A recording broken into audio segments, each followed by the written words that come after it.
holding out for like 1 or 2 more people. We're not enough for you? You guys are enough. I just didn't think I was enough for you.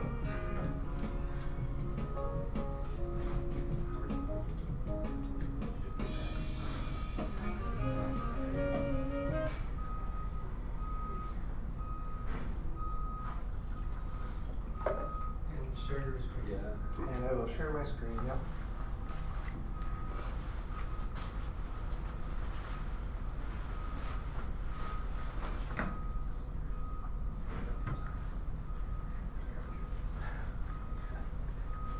Did yours work yesterday?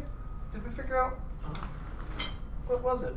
There was this very hidden privacy setting. Hidden privacy setting, alright. Oh, good.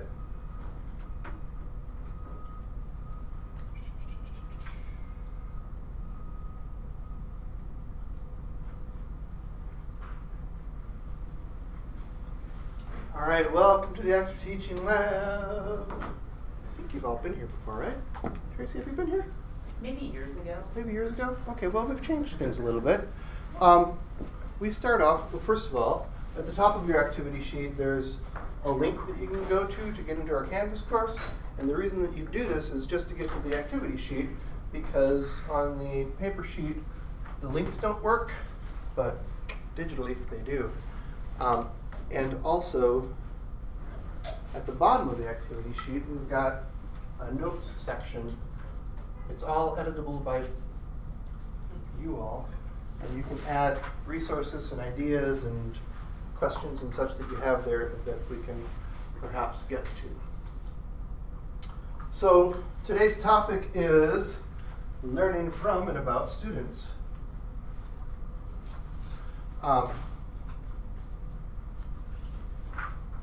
And it's kind of a broad topic because, and it's somewhat unusual because we often don't think about, and this might sound crass, we don't think about students when we do our teaching. Mm-hmm. We think about what are the lesson plans, what are the concepts that I need to cover, and we don't talk so much about what do they want to learn, how do they want to learn it, what are the best ways for me to present the material so that they learn it. Or if we do think about what is the best way, we think about a single best way for a generic or normal student, which is oftentimes not representative of the students who are actually in our classroom, and sometimes is harmful because we are representing a particular student rather than a variety of students. So we should learn more about them in order to help them personalize their learning. Doing so in general means making connections with all of them, and that is not practical for many classes larger than 12 people. Today's topic: how do we do this? What should we do? Can we do it? What would you like to learn? We could go around the room and tell us our names and a thing that we would like to leave knowing, and then today we will try to address all of the things before we let you go. And that way it'll be personalized and relevant for you. Kind of meta there. Anybody like to start? Lauren? Sure. I'm Lauren. I do language things. So I guess I have 2 questions. One is, what are all of the ways that other people are asking these questions of students? Because I typically have seen it in, like, you're doing a Canvas survey or quiz or something and you throw in a question there. So what other ways? And how important is the anonymity of the response that you're collecting?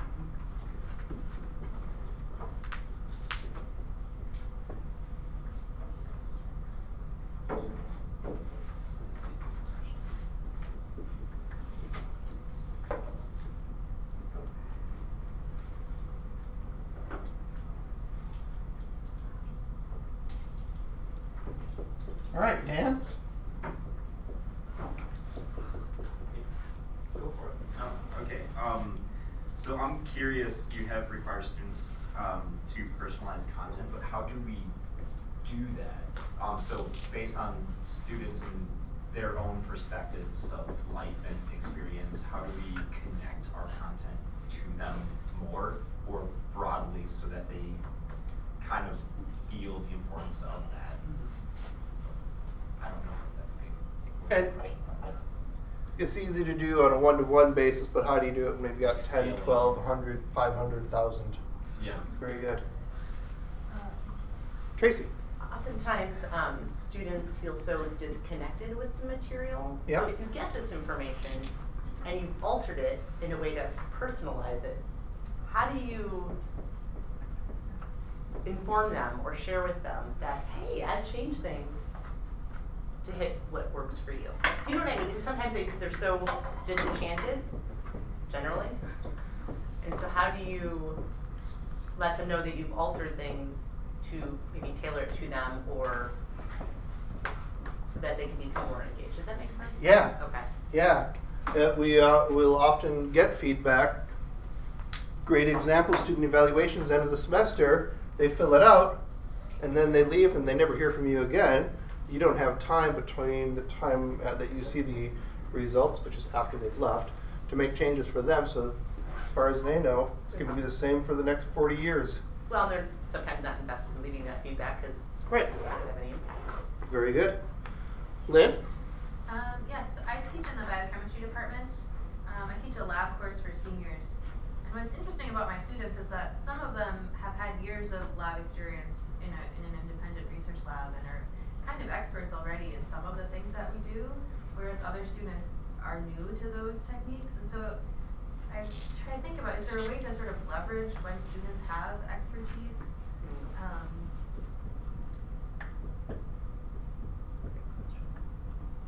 I love how to leverage student expertise.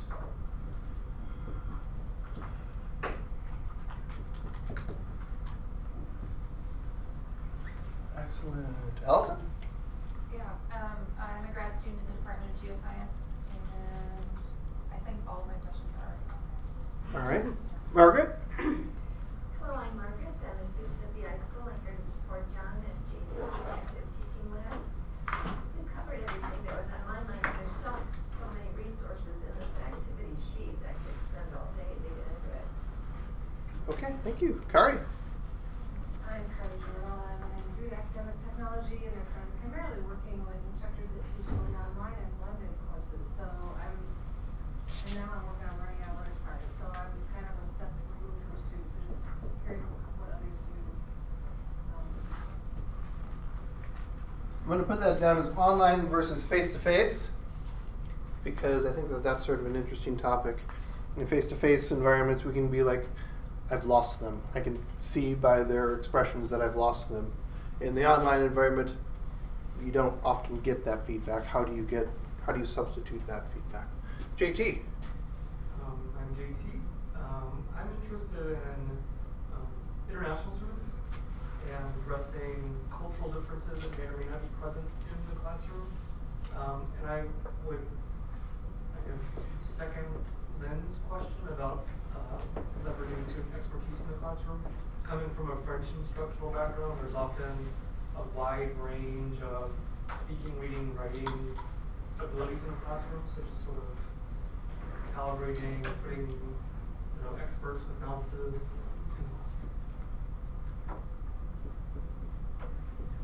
So for some peer-to-peer learning. Very good. Dan? I'm Dan. I'm a colleague of many of the people in this room in doing AT, and I also do language things, probably not the same as Lauren. In my background, I'm trying to think of what I was going to say is different enough from what's been said so far. JT just got in on my international student focus. I think what I want to take from with that as well is that I'm really curious and looking at my own practices and how to create an environment where international students feel that they can bring themselves to the room and that they are valid as themselves with their background in the learning environment, and they don't have to try to imagine themselves a new identity where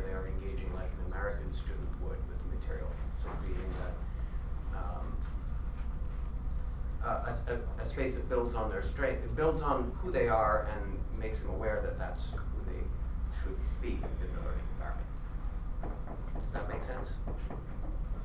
How to leverage student current identities? Yeah. I feel weird adding current in there. Like, But yeah, where do they come from? Where are they at? Identities. I guess. Experiences. I want to add experiences to that as well.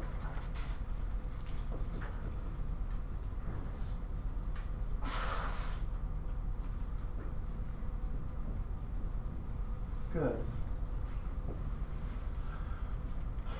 All right. There was one more that I was thinking of that I wanted to add, and now I've lost it.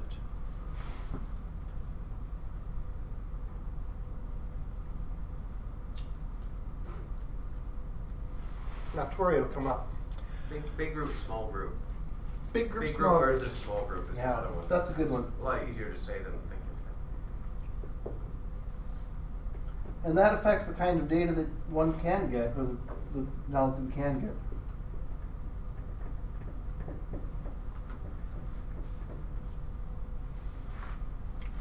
So Kari and I are in this fellowship this semester where we are going out and talking to students about what are the things, how do they learn, how do they think they learn, where do they learn how to learn, what have they learned, and how has that changed between, what have they learned about learning, and how has that changed from their first year on campus versus their senior year on campus as they're sort of seeing the light at the end of the tunnel. And looking back at yourself 4 years ago, what would you have told yourself? What advice would you have given yourself about learning? And the first things that come up, the biggest thing is, of course, time management and study skills. Learn how to study, learn how to manage your time. How many of us still struggle with those things? Yeah, it's kind of a, oh yeah, just solve this easy problem and you'll be done, you'll be set for life. But there are strategies that we pick up along the way that work for us that may not be the same as other people, and this gets to individual differences. At the same time, there are clear trends in learning science research about distributed learning, where instead of learning everything about a topic in 1 week and then never visiting that topic again, moving on to the next topic the week after, that's masked learning, that's bad. They don't learn as much because they don't make as many connections to other things in their lives. A much better option is to learn a little bit about something, learn a little bit about how it connects to something else at a very small, superficial level. Then the next week learn a little bit more, make more connections. At the end of the semester, they've been making all of these connections, connecting all of their content in your class, and hopefully with their other classes, and hopefully also with the things that they see in their life, walking down the street in the places that they lived, getting back to embodied cognition that we talked about beforehand, and making all of these applications where they start to see the world through their own particular lens, and the lens of the discipline or profession that they're going into. And that's different from everybody. And if you think about your colleagues in your department who are similar to you, studying the same thing in quotes, you have much different ways of learning, of seeing the world, of approaching the world. There is no one way to do it. And you take that, and that's even within your own department of very narrowly focused people in your own narrowly focused specialty. Now think about your freshman introductory class where they are all over the board, so different from you. They don't look like you, they don't sound like you, they don't think like you. How can you reach those people? How do you find out about them? Is it even practical? In the past, we've often thought of, well, this is how we sort people out. Are you fit for college or are you not fit for college, right? And if you can't adjust the way that I had to adjust to get through my Ivy League school, then you're not fit for college and you should go be the hewer of wood and the drawer of water or carrier of water, or I forgot what that phrase is, but yeah, go do tech school or something like that. Don't be a thinker like us. That's changing, right? Thank goodness that's changing, because we've got a lot of people in a lot of our professions who look and sound exactly like us, and we're not getting new ideas. So if we start off by learning about what makes the students, what do they already have as far as their expertise goes, how can they connect your content to their current identities, their dreams, their ideas, their passions, their skills, their experiences in life. If we can make those connections, in many ways our job as an instructor is easy, right? Because they will click on their own internal motivation, intrinsic motivation, and they'll learn everything that they need to learn about it and help us sort of have better conversations. They'll help each other for that peer-to-peer learning, because if I as a student say, well, I see it this way, and then I have a conversation with Lauren, I'm teaching Lauren how I see it, and Lauren's asking me questions that challenge my understanding of it, and so she's teaching me, and pretty soon, we've got a little cohort. Plus, I've also found a support person in Lauren because I've talked to her now, so I trust her a little bit, and that helps for learning, to know that there's somebody that I can talk to and study with or whatever. So all of these things are good for the learners and good for our disciplines. How do we do them? What ideas do some people do already? That was that's the first question. How do we get student input? How do you get student input? I ask directly. Ask directly. That's jumping ahead a bit, but I'm going to leave it at the. Can I'm you just gonna put clarify that? Do you ask directly, like in person? Do you ask directly through a survey? Do you ask, how do you do No, it? I like to keep my teaching as personalized as possible, so I'll go into the lab sections, and I think this semester we have 12 of them total, split between 3 days, and I'll ask the students directly, like, hey, how do you feel about this? What do you think of the Canvas page? Are there any glitches or issues that you're facing? What about my office hours? Would you like them switched? And by getting a broad feedback on that, then I can. So you're asking the class as a whole. You're not like one-on-one, No, sit he's- next to the guy. Sounds like you're going one-on-one. As they're working, you As come they're in. working, I go in and inquire about their Okay, experience. so you are in the one-to-one classroom. when you're kind of Yeah. asking them. Okay. What's the sort of big traditional way that we get student input at the end of the semester? The surveys or The or evals, right? Yeah. And those are required by the legislature as part of our tenure package. We have to hear from the student input for that. So that's often all we do. And then we leave, or the students leave, and they never come back, and maybe we take their input, if they gave us any input, because it's not going to apply to them in their course, because the course is over, why should I give you input? It makes sense. JT and then Dan. I do those actually mid-semester. Do For you? that exact reason, because I can fix things still. So you give them, but the official ones come out Right, right, towards the end. right. And right, so we can do surveys. This will be, I'm going to put EOY for end of year, but then you can also do constant surveys. Because you're right, at the end of the year, it's kind of too late to fix anything that would have helped those students. Why not help them while they're there? And then JT, you. Yeah, Lauren, I was giving you the example of what we do in the French department. I'm not sure if the Italian department does as well. It's a pre-semester survey called French and You. Oh. It's just sort of what is your, especially for freshmen that are coming in, trying to figure out what are the range of experiences that they will have in their background. So it's sort of what is your personal educational background? What do you feel comfortable already doing in French if you have a certain level of experience? It's always, we hope to have it always completed by the end of the first week of the course, to allow, I guess, to place students perhaps more appropriately across all. So it's sort of a, what's it called? Just a placement exam, but not really. But it's Sort of a preferences placement? but also very personal and asking sort of personal questions about your educational background. Okay. And experience with French, and so it's not anonymous. You can identify the student. But Are you able to share that with me in any way, or is it like like the questions? Just share the questions. yeah, I can get the question. That would be awesome. Thank you.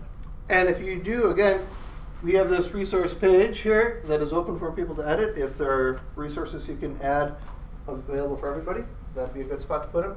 So yeah, at the beginning of my teaching many of my classes, I would get, as a student, I'd get a 3x5 card, and the instructor would say, please add your name, what you hope to get out of the course, how many of you have seen this, you know, do you have a dog or a pet or something like that, things I should know about you. And then presumably they looked at that and they learned who I was because of that, and I became a human in their eyes by telling them about my dog. Dan? I would also add that those kind of questions, and also add some more content-related and curiosity-related questions where they talk about why they're taking the course, what they're interested in, what they want to learn, what things they think may be difficult, and so on. And I like to do feedback like that, where you or do evaluations like that, or questionnaires like that, where you bracket it. So you ask them at the beginning of the year, and you ask them at the end of the semester. Mm-hmm. Maybe they have that they're asked to look back at their own responses from the beginning and see, like, what did you say then? How do you feel about that now? Yeah. I mean, it's also reflective practice, but it's good for me to see what where their interests lie, and how they express themselves at the beginning, and good for them to also look at where they have evolved up during the course. And you can do it not just at the beginning and the end, and not just for your own reflection, but also for them as well. Do it every week. What have you learned this week, and how does it connect with what you said you wanted to learn? How many of you have ever been taken a class where you had to take the class, but you didn't necessarily know what you wanted to get out of the class at the very beginning? But then as sort of the class progressed, you're like, okay, I can see how this is useful. Would it help if you were prompt throughout that course on how is this useful? How is this applied to your life? How is this connecting to your dreams and passions and your pathways? Allison? Yeah, similarly, I had an undergrad class where the professor would ask us every day to write down what the most interesting point of the lecture was and what the muddiest or least clear point of the lecture was. So that allowed him to hit on the least clear point during the next lecture, and he knew what was interesting to us and could elaborate on that later. It also was a form of attendance, I think. The muddiest point minute paper, there are several of these sort of reflective tools, and I want to point out right now that we have a fellowship on using active learning in the classroom. This book is available on the sign-up sheet. It has activities to talk about how to do buzz groups, critical debates, round robins, and 30 other background knowledge probes, empty outlines, I don't know what that one is, focused listing, memory, there's all kinds of things available for you, free, special honor offer because you came out today in negative 10-degree weather. Congratulations. I have a question just to follow up. When your instructor collected those, in the next lecture, did you see your feedback? Yes. You did? Yeah. Were there aha moments, or, oh, sweet, you know, he's actually listening? Yeah, or yeah, it was shoot, like man, he doesn't listen at Well, all? the first thing we would talk about was like, oh, it seemed like you all were really interested in this topic. Let's talk about it a little bit more. And how did that make you feel as a student? It made me feel cared for. It made you feel cared for, right? Yes. If we get this feedback and we keep it all to ourselves, it's a big secret, like we know about you, but we're not going to tell you what we know about you, then yeah, it feels creepy. And why do I give that information back?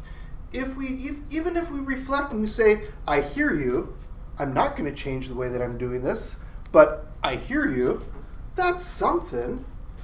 You know, ideally, I hear you and there's room in my syllabus, curriculum schedule to make some changes to address what you are saying. That's ideal. I'm just going to follow up. So I work in the athletic department. I work in academic services there. So I work with students that have learning challenges and or struggling to transition from high school to college, or just, you know, college is hard, right? So I'm kind of, I teach in what I do, but I'm not teaching. I'm actually probably helping them work to understand or gain skills. Yeah. One of the things my students would say is like, Tracy, it's awesome that the professor did that, but when we look at an evaluation, have it be a paper or an exam,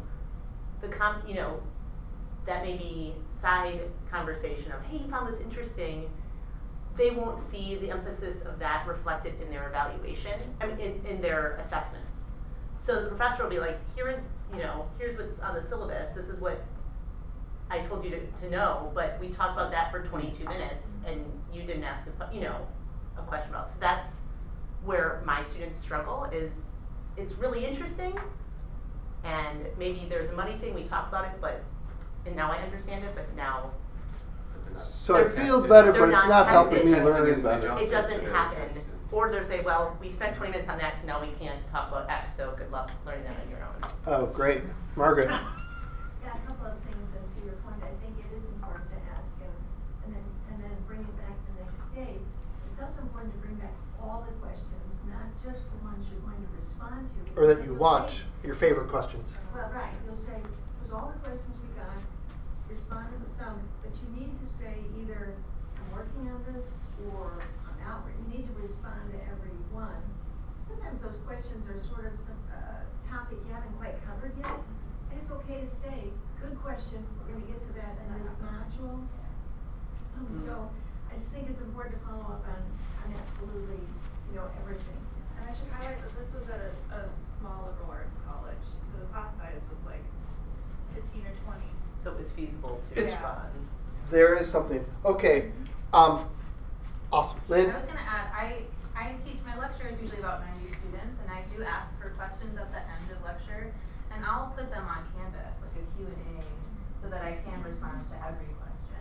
And then if there's just if there are a couple that come up repeatedly, then I'll bring those up the next lecture class, but I agree, I think it's important that if a student takes the time to write their question down, that they want to see the answer, but it's not feasible for me to do them all in class, so I use Canvas for that. Sometimes you can really gauge if the students are learning, if they ask the right types of questions. And that's to your point, at the end of the day, they should be anticipating and thinking and processing, what's next? Wow, why are we learning this? What's next? And they should be asking questions about, now how does this fit into that? Yeah, making those connections is huge. Have you ever been, teaching and then you say to yourself, they're not getting this. It's because they're not asking the right kinds of questions. You know it intuitively when you're standing in front. They don't get it. Because if they got it, they would ask this question. So it's a good instructor's, radar. I think as an instructor, it's important to be cognizant of that, because oftentimes you're exhausted at the end of the thing and you don't reflect on, well, what happened and what didn't happen. If you can build in that time after every session to sort of sit down, take notes, one, it'll help you next semester or next time you teach a class, but two, it could help you next class and say, oh, so-and-so really looked out of sorts.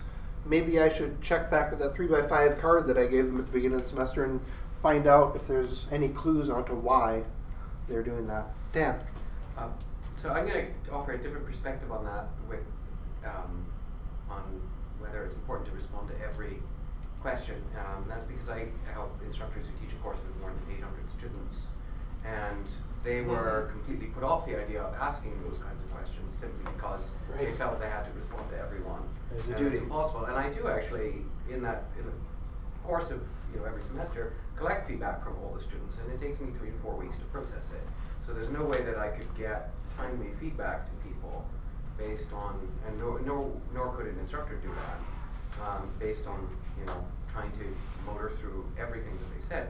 But I also don't think it's in that kind of context that important, because just through statistics, we know that we don't have to do a complete 100% sample in order to understand the nature of the group. You can pull, and I often will say to instructors, well, just pull, you got 200, pull 30, and read through them, and give some aggregate feedback to the group. And then you can also give them a chance to talk to each other about what they wrote. And that way they're getting feedback from somebody. It's not you, but they are actually bringing it up to another person and building on it. And I think that those, it is possible to do something, to Maria's point, or I'm curious about, or a deeper evaluation with a large group, but keep it within a scope where you can actually handle and give feedback, and the instructor should be afraid to do it because they're vulnerable. So this is where things like Piazza and having those conversations, they can be anonymous for the students so they don't feel like they're asking dumb questions or outing themselves as asking a dumb question. They can say, oh, anonymous person asking this question, and then other students can go in and answer those questions for them. They can say, and they might say as their answer or response to their question, I have that question too, I have that question too, I have that question too. Somebody else can come in and say, I think it's this. And somebody else is like, no, I see it this way. And eventually they solve those problems. They get that feedback and they're not sitting alone with that discomfort and uncertainty and, oh my gosh, I'm so stupid, I'm the only one who isn't getting this, because you've given them, you've set up this format for them to have a support group, whether they want to name themselves or not and name themselves. Lauren? So, and this question may be coming up because I do a lot in distance learning kinds of things. If you took some of the muddiest points that keep coming up and you made like a FAQ, an FAQ in your course shell, would students go to that? Frequently asked questions? Yeah. So my instinct is that yes, they would. More so if you had them answer each other's frequently asked questions. Okay. But they would look at it on their own. I think that they'd look at it on their own because some students are sometimes desperate. They are desperate for, I don't understand this. What is going on? How can I get more information about what does the teacher want? Mm-hmm. And that's a big thing. So any insights into what the teacher wants, maybe the frequently asked questions would be. Because I was thinking about this, I've got 200 responses, how am I going to handle that? Right. Kind of thing, but some of them may be similar enough that they could be answered that way if you can draw the students to it. And I have that problem with repositories when I try and collect repositories of content from instructors. They go there to find stuff, but they never go there to put stuff in it. Unless it's required. Right, and so if I were to create something with a lot of stuff in it, what's going to make the students go to it? Yep. Unless it's required. Okay, Margaret, then JT, then Kari, I think. Okay, so Dan, I'm wondering to address your comment about, it's a large class and how can you get through 200 comments? Is there a way to create just a quick 2-question, sort of survey the students with something that's more easily rolled up into a report? So if your learning objective for that day was topic 1, topic 2, topic 3, is it okay to say, hey, everybody, on topic 1, what's your comfort level? And just quickly, 1, 2, 3, and just drop it into a report. You quickly get a temp check, not as detailed as a text field, but at least you have something. And that could be a graded anonymous survey, so they get 1 point for answering it, given their comfort level. They get credit for it, they'll do it. And it also gives you good feedback. It's easy to digest then because you can say, oh, everybody's at a 1, except for these 3 people. Maybe I should just have a little side note about this versus, oh, everybody's at it, doesn't understand at all. Let's do that session over again. Okay, JT, and then, sorry. Yeah, for Lynn, I was just thinking sort of the question about experts in the classroom. Would you be willing to allow them to respond to questions? Or as Really? just as a way to say, like they answer them in class or they're responsible in some way for that? Because then I think you're also learning about students too and what they're interested in, how they engage with the material personally. I don't know. That's We need just to monitor that. Learning. To make It sure is frustrating to have that expert that goes the curve in the room. But, Although sometimes students think that they're an expert. Right? true. Well, and as an instructor, we also need to model that we are not always right. So that's, par for the course, no pun intended. But yeah, none of us are experts. We all make mistakes. Kari and then Dan. I guess I wanted to think about how I've seen some really awesome teachers that teach large, fully online courses, and so they are doing a lot of gathering data and finding out about their students, just that they will never meet face to face. So the discussion, a required introductory discussion that basically has some of the stuff that we did, and then the instructor responds to everyone to give that student the, hey, I am here, I'm a person, I see that you're a person too, or requiring them to, to talk to each other. But another strategy that I've seen an instructor do is really look at the the assignments, and then she'll do an announcement and say, hey, you know, like 60% of you did really great on this thing, and then like 40% of you really seem to be struggling with it. So we're going to actually change what we're doing next week. So giving them real-time feedback using some, whether it was quiz statistics or looking at an assignment that they turned in, but just doing some, you know, adjusting course, and not on an individual basis, but just, you know, obviously addressing the class at large. So the idea of building flexibility into your course is really important, and it's really difficult for large structured classes that have to cover X number of things in order to prepare the students for the next level class, because the expectations when they come into the next level class, and I'm sure that you deal with this all the time, Dan, in Reach. I need to cover all of these things. I don't have time to make any changes or to pause and reflect and go back and cover this topic over again. What are some strategies for that? Okay, while you think about that, I want to talk about two other ways to get feedback from large groups of people. One is the student committee. How many of you have heard of classes that have a committee of students? So these students will be representatives, and they will represent the feeling of the rest of the students, and they can be a rotating group, and they can be a continual group, but 5 students. Hey, class of 200, here are your 5 student representatives. Tell them your problems, and the 5 student representatives I will meet with, and they will talk to me about your problems, anonymously of course, and we'll come up with some things. So the students have representatives rather than a sort of all against you. How are they chosen? How are they chosen? I don't know. I think that probably varies. I know that they do that in nursing. I've seen it done in physical therapy. The sciences where people care for people. Interesting. Sorry, not to point out the obvious. Thank you for pointing that out. The next one is called Small Group Instructional Diagnosis, SGID.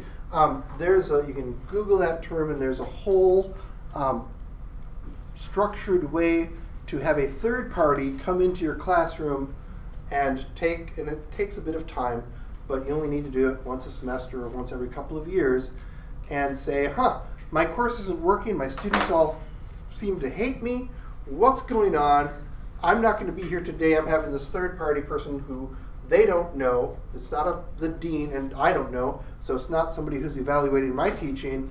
It's not somebody who's going to be in their instructor in the future. Come in and have a sit down, chat to chat. What are the things that the instructor is doing well? What are the things they could do better? And you get there's 1 or 2 other questions. Very structured. The third party comes in, they do that, they go take that results, they not totally anonymize it, and they come back and they say, your students hate the way that you asked this quiz question. So again, in nursing and PT are the 2 that I've been involved in. Who else would do this? Lily and Tong used to do it in WISC science across the STEM fields, so I know that it's not just nursing. people who care for people. Right, it's not just the people who care for each other. So one of the things was, I can totally do this. I had no idea that this was an issue. It's a small thing. She changed the way that she asked the questions on the quiz. The students were like, they're listening to me. They respond. Respect goes up, trust goes up, connection goes up, and the rest of the class is better. And then the next semester, the instructor starts off knowing already that the students hate this way that she loves, but it's no big deal. Allison, Dan, you had something to say. That's okay. Okay, Allison. From several comments back. So. Just as like an easy alternative to that, a lot of instructors have TAs, and I think that it would be great for them to ask their TAs for feedback that the students are giving the TAs, but not necessarily the instructors. Does that make sense? I don't know if that statement's very clear. But the TAs know a lot about what the students like and dislike about a class, so it would behoove the instructor to just ask them. So back to the very top thing, ask informally the students and the TAs. So this means that your relationship with your TAs needs to be good. right? Because they need to know that you will listen to them and you won't kill the messenger. And that is a challenge for some people. Have we thought about ways to, wait, what was my question? Dan. I'm going to follow up on your SGID. Small group instructional diagnosis. Have not done that, but it reminds me of, from the position of Reach, I do get to read other people's evaluations and set them and read them. We set them together, and I go through and evaluate and create this kind of report that we use to guide what we're decision making around, how can we improve the course. And it is definitely easier to read constructive feedback, which is sometimes destructive, but usually very constructive, and a lot of it's positive, when it's not for your own class and you're not emotionally invested in it. And then to really put that into perspective and say, wow, even these students who are criticizing the course are doing it in a way where they're saying, hey, this course is alright, it could be better. Yeah. And to have a really deep conversation about that and make practical changes. Not all criticism is angry criticism. Some of it can be constructive, and you're doing good, make it better. And because we work with teams, we have multiple instructors reading that same feedback. Only one of them is the actual line instructor of the semester. And I wonder if anyone has tried kind of evaluating, two instructors evaluating their courses and then swapping their information to read through it and say, okay, this is what I see your students telling you, and have a conversation about that. Inter-LS 300 is Harry Brighouse's course, and he, every fall, last fall and the fall before, has a class, Inter-LS 300, where he is training students to sit in people's classes to give them feedback. Harry Brighouse has paid a student for 10 years now to come in, sit in his class, and sort of be his personal troll. The students were doing this, you're doing this thing wrong, you're talking too much, you're not listening, you're whatever. He pays the student to give him that constructive feedback, and he says that it's revolutionized his teaching. Fascinating. And he's now training minions to go out and to do that on his behalf, students to go in, and you can contact him and have him, I think, send one of his students into your course to sit in back and come back and give you some feedback on it. I say I think, that's a big disclaimer. I don't know exactly what the arrangements are for that. JT? I was going to say similarly to that, an experience that I've had is actually with lesson study.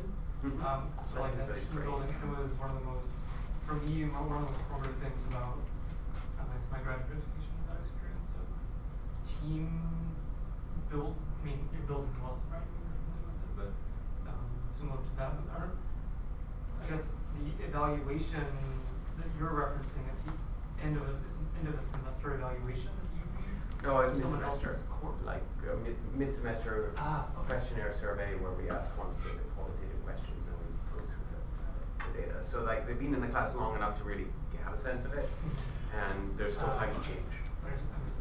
Do you want to explain what lesson study is to the group? Yeah, we put a blurb on it on the activity sheet. It's essentially a team-based lesson that is designed by a lot of people who teach in the same section or they're teaching in the same department. And the experience that I've had was 4 language TAs. We designed a lesson for French 102, and we all participated every step of the design process. And one person sort of volunteered themselves to lead that lesson. The 3 other people that were present were observers, but not of the content itself, but about student engagement with the content. So it wasn't an observation of the TA. You were just more focusing on our students. Where does student attention start to draw away? Is this a type of activity that is actually useful based on your observations of their engagement with course content? And then afterwards, we debriefed, and that informed how we designed lessons as a team for the rest of the semester, and I guess as a general statement within the program itself. And I've seen it used where two teachers get together, they plan one lesson, one teaches it, the other watches, gives the feedback, then they redesign the lesson together. The second teacher teaches it the second time and gives feedback, and then they finally come up with a final version that is like the best lesson ever that they can keep for the next semester or use for. Yeah, we kind of do that with the 201 course this semester. So it's me, the head TA, and then we have 12 essays, undergraduate essays that work in the class as well. And it's not like me being a dictator, controlling all the outcome of all the labs that happen. So I really value the input from the essays as well as the students, so we can keep that class dynamic and ever changing based on what they feel, who they're a little bit more connected with the students than I am, on what they feel is important or a good way of teaching, or what they found, problematic in the classroom from, previous semesters. So I really like that like instantaneous feedback and dynamic change. This is a little bit off topic, but when you talked about having somebody come in and talk not about the content of how you teach, but what student engagement is and sort of the options. On campus, we've got this thing that's been gurgling forward slowly, and we're almost at the point where I know that there's a web page on it, but I couldn't find it yet. Peer feedback on teaching. Now, this is not peer feedback on teaching that tenure track faculty have to do as a summative evaluation of their teaching to submit as part of their tenure package. That's a separate thing. This is, are your students engaging with each other? Are they engaging with material? What are those sorts of things? You can have somebody come in and observe your classroom and give you some feedback over coffee on that in a sort of a low branch, informal, non-threatening way, because it's not a person coming in who's part of your power structure, departmental power structure. I wanted to say one more thing about the small group instructional diagnostics or diagnosis. It's consensus driven. So the students in small groups within your large class, you have 100 people, they'll break it into 10 groups of 10, and that group of 10 students has to come up with a consensus on the top 5 things or top 3 things for each of those categories. And then the whole group has to put forward those things and vote on their top several things. So you get the most important things that everybody in your class agrees. We would love it if you could change this, this, and this. You're doing this, this, and this. Great. And it's kind of a nice, democratic's not the right word, but it's a nice student-centered thing to do. Lauren. Since this is new-ish, or still... This is new-ish, and... I guess I'm wondering, and maybe it's too early to tell, the people that are willing to participate, Yep. Are they the ones that really need it? Or is it the ones that aren't? Do you get what I'm getting at? There are questions about this being put forward by the Vice Provost for Teaching and Learning. There are some instructors that their department has identified, the students really hate this person, or they're doing a terrible job teaching. That person needs to have an intervention of sorts. Can this address those people? So can we have these volunteer observers who are trained to do so come into an antagonistic environment and say, oh, this is what I've seen in your class, where you're sitting there going, I don't want to be here, I'm forced to be here. And that's a thing that they're trying to figure out. Is it a volunteer person, or do we end up having somebody paid to sort of in crisis conflict management to be that observer? I don't know where that's going. But it's a good question. Well, see, I do a lot of this around the system. You do observations of the people who ask you. Well, yes and no. And what I've learned is certain people I can give certain kinds of advice to, and they'll take it. Yeah. And they welcome it. And then there's other people I have to be careful about the way I give my advice because they're more.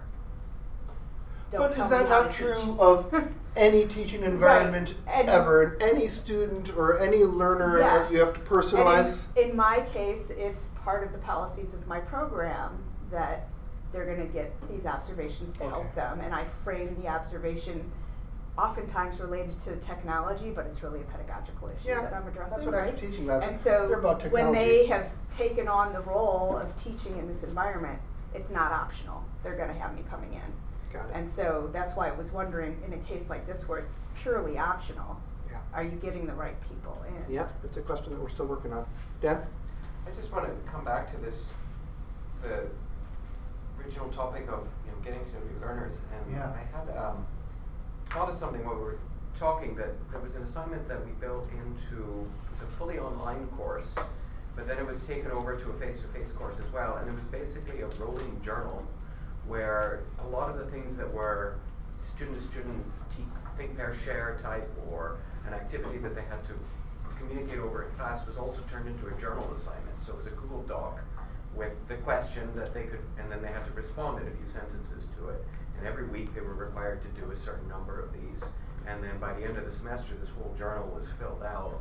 And as the semester was going on and we're going through the topics, the instructor was reading through, enough of them to get a sense of what students were saying, where they were struggling, what misconceptions they might have, and he would either, in the online course, he would deliver a letter of response to that. So a single piece of feedback to everybody saying, these are the trends, this is what I'm seeing, and I want to talk to you about X.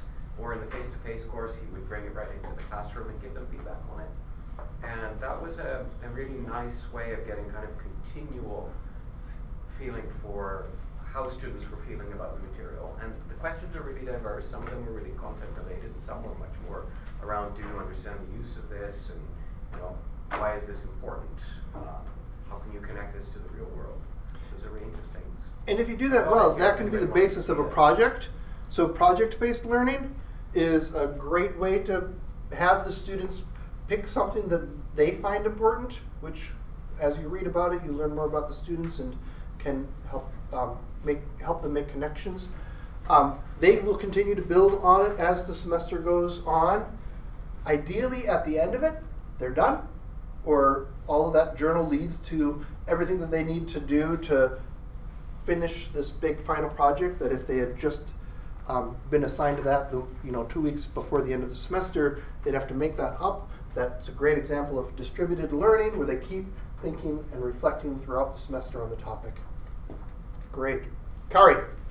So a comment that kind of spans a few threads. I speak a little bit about what Lynn said, that she's got experts in the class, right? Yeah, good. And also about the vulnerability of an instructor saying, oh, I want somebody to evaluate my teaching and my class, and how using evidence-based anything instructors will listen to, right? So like in the online realm, there's something called Quality Matters, which is a rubric. An instructor, you can use it through this formal process of evaluation, or an instructor or an instructional designer working with an instructor can build the course to meet the rubric requirements, which basically says there's been research done on this, and students are successful in fully online courses when they have this great getting started orientation module, when they feel like the instructor cares about them. So just thinking that if there's whatever evidence helps. And then even thinking about the students, again, this phenomenal instructor that I worked with, we've also done some other work around this, but she basically said, okay, students in my course are successful. They've told me they're more successful when they focus on these activities, and so this is how I recommend you work on this content. And this instructor actually said, when I was an undergraduate and I was a first year college student, I didn't know anything. I didn't know about going to office hours, so I'm telling you, this can be really helpful. Please come see me. Yeah. And she was really good about bringing evidence in, bringing personal anecdote in, and just like, why does this matter, and why is it going to help you? And chemistry is part of their week 0 module. They have people who have gone through the course, who struggled with the course, come back on camera and say, I struggled through the course, these are the things that I did to survive, and I ended up with this grade. So if you're struggling through the course, heed my warning. Now if you say that as an instructor, the students would be like, whatever, you don't know me, you don't know my life. But if they hear it from somebody who just last semester or 2 semesters ago took the course, they're like, okay, this person looks, sounds, acts like me. That might be a case where it is. There are 3 more things I want to talk about. Anonymity. The role of anonymity, what is that? Good, bad, important, not important, different, dependent on the circumstance? I think it's important. I think it can be important. I don't think that all of your feedback needs to be anonymous. I think that giving the option for anonymity is important. One of the things I dislike about anonymity is I get good feedback, but it's not enough for me to be able to dig into. So when I get that, I say, all right, class, I've heard anonymously that this is a thing. Who can tell me more about this? Or if it doesn't have to be you, somebody know what that's about. Help me understand it a little bit better. If it's not anonymous, I can say, hey, Lynn, what did you mean by that? Tell me more about that. And then I'm also making a personal connection with Lynn. That is important. Dan? I think it depends on the circumstances, but that oftentimes, there are questions that don't make sense to ask when it's anonymous, because you're not going to get an answer. Because Right. they're not going to be able to give it to you, just like you said. And I think that the place for the anonymity to be important is if you're giving feedback to the whole group about what you heard, you don't point at any individual students. Yep. But that it can really help to know who is asking, who's having these difficulties, who needs help with a particular thing. And it also could help to, I don't know, I just don't know. Okay. Cultural difference. I want to talk about that as well. How is this different from culture to culture? How can we be aware of the different cultures? What are some safe, appropriate strategies for getting feedback from a variety of cultures? I don't know the answer to this one. Allison? I put what I have heard is a good resource. I haven't actually read the book myself. I put it in the resource section. It is a book called Culturally Responsive Teaching in the Brain. Has anybody heard of this or read it? No. So I came across this idea of culturally responsive teaching the other day. I actually had a job application asking about my perspective on culturally responsive teaching, and so I had to do a little bit of research. And that was one of the resources I came Okay, great. I'm sure that there are others out there. Yeah. And I think that this is becoming more and more of a topic that people are paying attention to with different cultures, different abilities, mental health issues. How can we be more inclusive in general, just in our teaching thus far? But I think a big part of that is also, it involves getting feedback from students. And Maybe it's allowing different venues to share that feedback. I know some students that I work with, they're not going to voice something out in class if they're confused. Putting their name on it, they're probably going to fake their question. It might be they might need to know X, but they're going to ask Y because they're scared that X is such a basic thing that they would be embarrassed to have their name by that. Right. So and we do the same it's thing not authentic.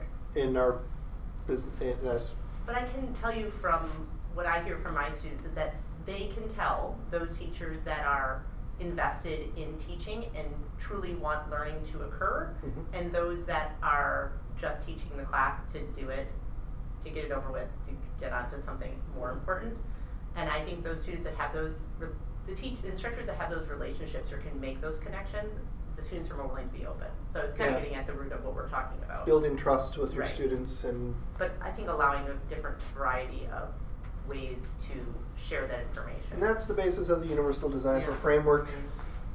Universal Design for Learning framework is multiple means of engagement, multiple means of representation, multiple means of expression. So yes, can they do it online? Can they do it face-to-face? Can they do it handwritten? Can they do it in groups with other students and then report back? Can they do it directly in office hours? Or don't call them office hours, call them student hours, so that sounds a little bit more welcoming.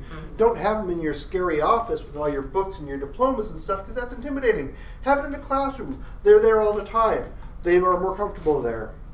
Don't do it individually, do it in groups. That way they aren't the one person against the powerful professor, but rather they've got a team the way that they do in class. Things like that. Dan? So I think one of the reasons I find this very challenging is because my background is in English language teaching, and I'm used to working with groups of international students, often one nationality at a time. Yep. And now this more recently in context where it's mostly American students with some international students, and the culture shock of that shift for me was huge. For you. Because of the way international students behave when they let their guard down and be themselves in their own group compared to how they perform when they feel like they have to perform in this and are being judged in this group of American students. Yeah. And that's where I find it particularly challenging, because also that what I know works when I'm talking to a group of international students by themselves, often to American students seems like it's crossing some sort of boundary, that you don't talk to people like that. You don't relate to international students like that because you're othering them and you're making them feel different within the group and so on. And so there's this strange dynamic that works out where everyone's trying to say, everyone, you're all the same, be all the same. Don't bring any of that stuff that used to be you into the space, because we're all the same. We can pretend that. And that's why I find this one particularly challenging. Performance, performativity. We are out of time. That's the last word.